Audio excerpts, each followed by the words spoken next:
We are essentially 1 month from the launch of Battle for Azeroth, and pre-patch should drop any time now, making this the perfect time to run through a returning player's guide to BFA. This video is going to assume that you played Legion at some point and you're returning for BFA.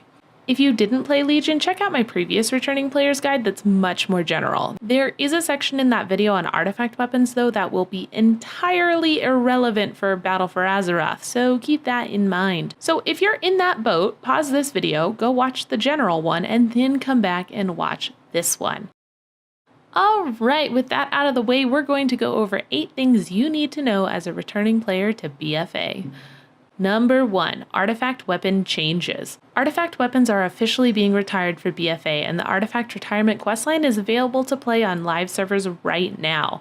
The quest called The Speaker's Call should automatically be available to you when you log in, unless you have not completed the new Silithus chain that involves inspecting the site of Sargeras' sword. Those quests begin with a summons to Orgrimmar or a summons to Stormwind. They should also automatically pop up when you log in, or at least when you zone into Dalaran. So, to sum up, the artifact retirement questline is available to everyone unless you have not inspected the site of Sargeras' sword, in which case do those first and then you can retire your artifact. If you're watching this before pre-patch, your artifact won't be disabled after completing the artifact retirement questline just yet. But once patch 8.0 hits live servers, all of your traits, including the ones from the Netherlight Crucible, will be disabled. I'm sorry to say, though, that this will not be the end of artifact power. In BFA, we're getting a neck piece called the Heart of Azeroth, which will function similarly to your artifact weapon with unlockable traits and another AP grind. Next up, artifact appearances. The only artifact appearance that will be unattainable after Legion is the base Mage Tower appearance. This means that if you completed the Mage Tower challenge, all of the other appearances on that row can still be unlocked in BFA, as well as the other appearances on all the other rows too. So, if this video comes out before pre-patch, then hooray, you still have time to go do the Mage Tower, so go do it! What are you waiting for? Go do it with your supercharged artifact weapon from that retirement questline I was talking about. Number 3, class changes. The standard new expansion class changes will be coming with the pre-patch. These are not quite as significant as Legion class changes were, but some specs are still seeing fairly large changes. This is mostly due to the fact that we don't have artifact weapons anymore, and some specs are really reliant on whatever their artifact spells were. So some of these traits are being added to the talent trees, some of them are being made baseline for the spec. Basically what I'm trying to say is there will be class changes. They're not going to be giant, but they're still fairly significant for some classes. I'm not going to go over each one in detail because this isn't that kind of video, which you probably figured out if you clicked on it and read the title. However, Icy Veins will have full class guides up in time for pre-patch, so be sure to check them out for changes to your class. Bellular and Taliesin and Evital also have great series going on right now, reviewing and rating the classes and their enjoyability to play.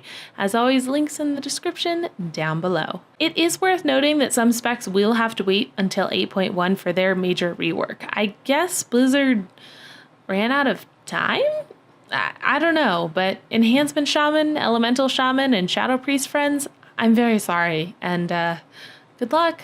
Next up, First Aid. It's going away. I don't know if anyone is seriously sad about this, but it is a fairly large change and therefore worth mentioning. Bandages will be moving to tailoring, and First Aid achievements will become feats of strength. Number 5, PvP servers are going away. You are no longer locked into whatever mode you chose years ago because all the servers are essentially the same. Instead, we're getting a new system called War Mode. Essentially, War Mode allows for pacifists to zone in with other pacifists and World of Warcraft loving battle royalers to zone in with one another. Now, you may be thinking to yourself, why the heck would I turn on War Mode just to go out questing and be ganked by a level 120 rogue every time I spawn? And I would say that is a valid question. The answer is that War Mode gives you access to a number of benefits, including access to all PvP talents in the outdoor world, regardless of being engaged in PvP combat or not, 10% experience boost while leveling, 10% world quest reward bonuses at max level, ability to earn conquest points which count towards a weekly progress bar for special gear rewards, and completion of PvP achievements. So have fun, gankers. I mean PvPers. Have fun, my PvPing friends. Number 6, allied races. I'm going to assume that most people returning to WoW for BFA were at least in part intrigued by allied races, so I don't see any reason to go into huge detail about what they are and who they are and everything. What's important to note is A, we already have access to 4 of them with a BFA pre-order: High Mountain Tauren, Nightborn, Lightforged Draenei, and Void Elves. Secondly, we're getting 4 more at some point during BFA. Magar Orcs and Dark Iron Dwarves will be available at launch, with Zandalari Trolls and Kultiran Humans coming later in the expansion. If you want more info about unlocking them, I've got a video that goes into detail available in the info cards. Number 7, the world is changing. Again. This time with the Battle for Lordaeron and the Burning of Teldrassil. With these 2 events, the Horde will essentially control all of Kalimdor, and the Alliance will control the Eastern Kingdoms. Finally, let's talk about some controversial changes. Number 1, tier sets are being removed. Number 2, a lot of offensive and defensive cooldowns and trinkets are going on the GCD. Number 3, personal loot is the only loot, except in content that is 10 levels below you. 4, stats are getting hella squished. As always, I'll have links to resources and videos I mentioned in this video linked in the description. Feel free to shoot me questions in the comments and I'll do my best to answer them. If you haven't played WoW in a few expansions, like I said, I'd highly recommend checking out my other returning players guide. If you're totally new to WoW and managed to stumble upon this video, I actually have a beginner's guide as well.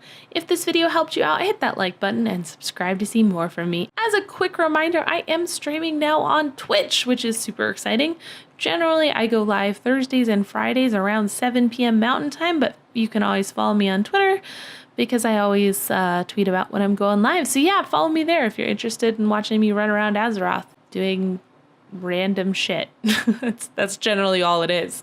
So with that, thank you so much for watching, and I'll see you next time. Bye-bye.